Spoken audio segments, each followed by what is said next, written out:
Senator Wilcox. Thank you, Mr. President.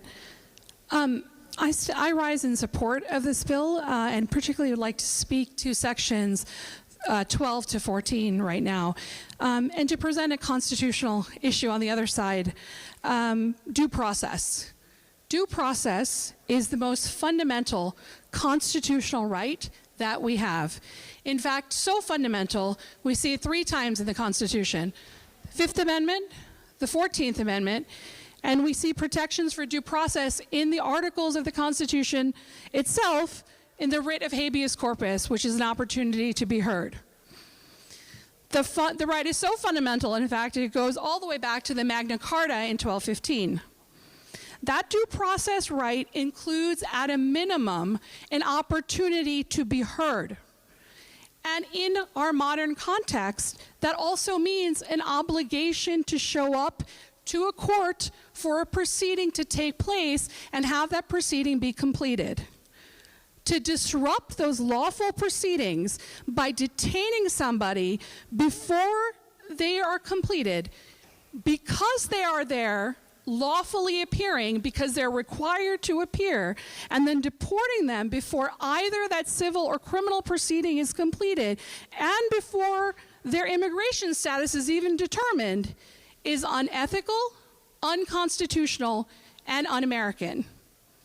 The framers themselves had similar experiences with the British government, with the king. Why? That's what led to the Fifth Amendment. Arbitrary searches and seizures, trials by judges appointed by the king, lack of trial by jury, imprisonment without bail. The Fifth Amendment and these due process protections are put in place to guarantee that that opportunity to be heard is not disrupted.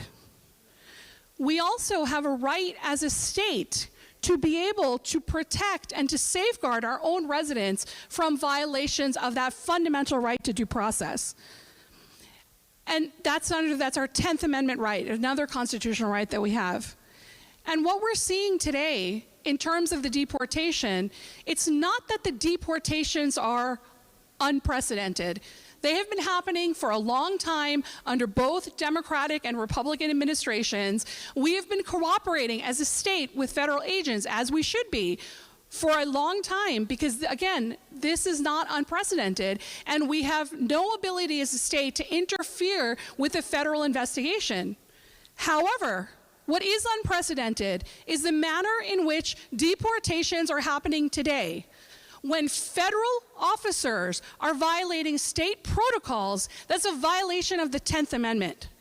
The state has every right to figure out how to address this unprecedented violation of the most fundamental constitutional right that we have in our Constitution, the right that most impacted the framers, the right that we see most often in our Constitution.